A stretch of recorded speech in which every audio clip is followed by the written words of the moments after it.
In a moment that stunned royal watchers, tennis fans, and even longtime palace aides, Duchess Sophie of Edinburgh leaned in and embraced His Royal Highness King Frederik X of Denmark on the sun-drenched lawns of Wimbledon, just as the second week of the famed championship got underway.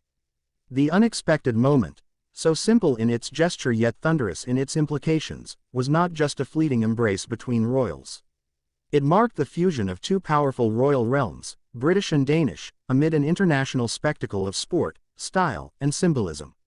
As cameras clicked and onlookers gasped, the question echoed across royal circles: what does this mean?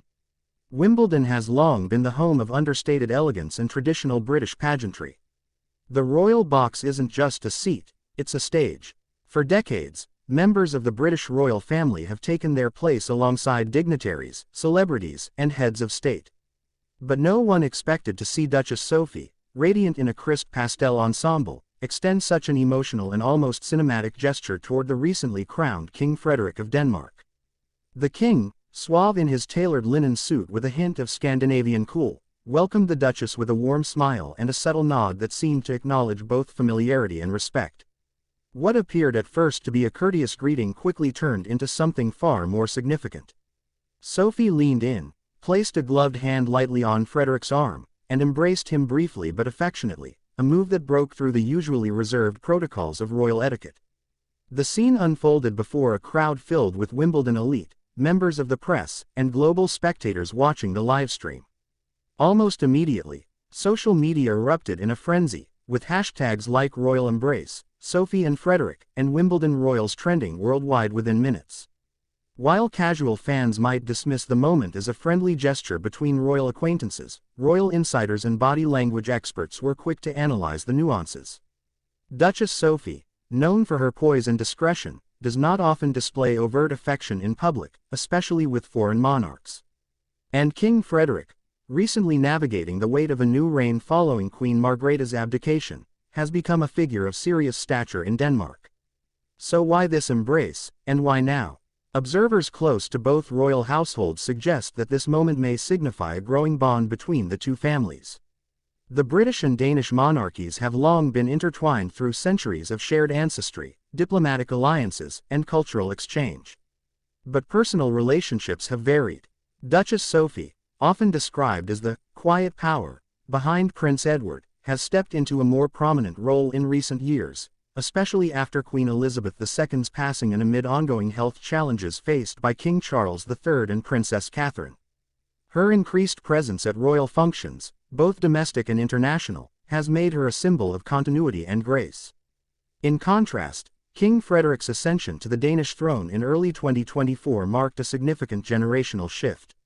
With Queen Mary at his side, the king has been focused on modernizing the monarchy's public image, building stronger ties across Europe, and navigating a rapidly evolving political landscape. His solo appearance at Wimbledon raised eyebrows initially. Where was Queen Mary? But perhaps more telling was his undeniable comfort beside Duchess Sophie, as though the two had shared diplomatic meetings, private engagements, or perhaps even mutual admiration over years of royal duty. The embrace also carried symbolism far beyond courtly affection. In a world where royal relationships are scrutinized more fiercely than ever, this moment displayed a rare, humanizing glimpse into the emotional intelligence of monarchy. It showed warmth, camaraderie, and perhaps even an alliance forming not through treaties or titles but through trust and mutual respect. Some speculators went further. Whispers of previous interactions, joint charitable interests, and shared views on modern monarchy surfaced in royal gossip columns. Could Duchess Sophie be emerging as Britain's quiet diplomatic powerhouse, subtly building bridges across European crowns? Adding to the intrigue was the reaction, or lack thereof, from other royal attendees. Prince Edward, Sophie's husband, was notably absent from the box that day, as were key British royals like Prince William and Princess Catherine. Queen Camilla, while scheduled to appear later in the tournament, was also missing during the embrace. Was this timing deliberate, accidental, or strategic? Royal scheduling is rarely left to chance. Some believe Sophie was purposefully positioned to receive King Frederik and signal a broader unity between the royal houses in the absence of more senior figures.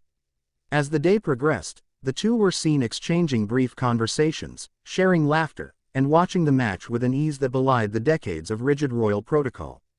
Their shared presence radiated warmth, not the formality of diplomacy, but the authenticity of long-standing rapport. Court stylists and fashion editors also took note. Sophie's outfit subtly echoed Danish minimalist elegance, while Frederik's look nodded to traditional British tailoring. It was as if their wardrobes, like their gestures, were in sync. Royal commentators were quick to compare this moment to past significant royal interactions, from Queen Elizabeth II's historic visit to Denmark in the early 1970s, to the 2004 wedding of then-Crown Prince Frederik and Mary Donaldson, attended by several British royals. But none of those moments carried the same organic, unscripted emotion as this. Public reaction was overwhelmingly positive.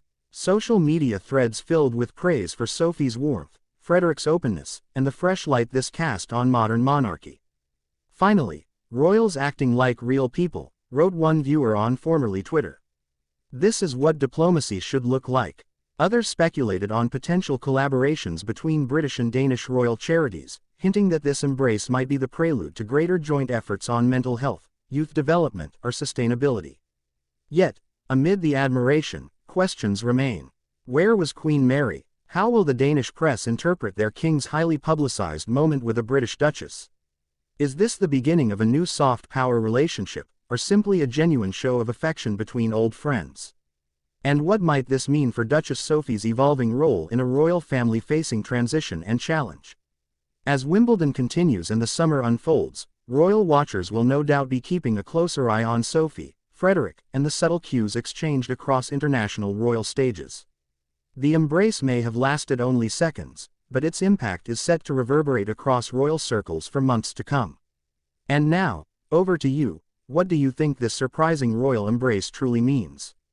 Is it the dawn of a new royal alliance, a symbol of deeper ties between the British and Danish courts, or simply a human moment that broke through the iron walls of tradition? Let us know your thoughts in the comments. Don't forget to like this video, share it with fellow royal fans, and subscribe to the channel for more dramatic, heartfelt, and surprising moments from the world of royalty.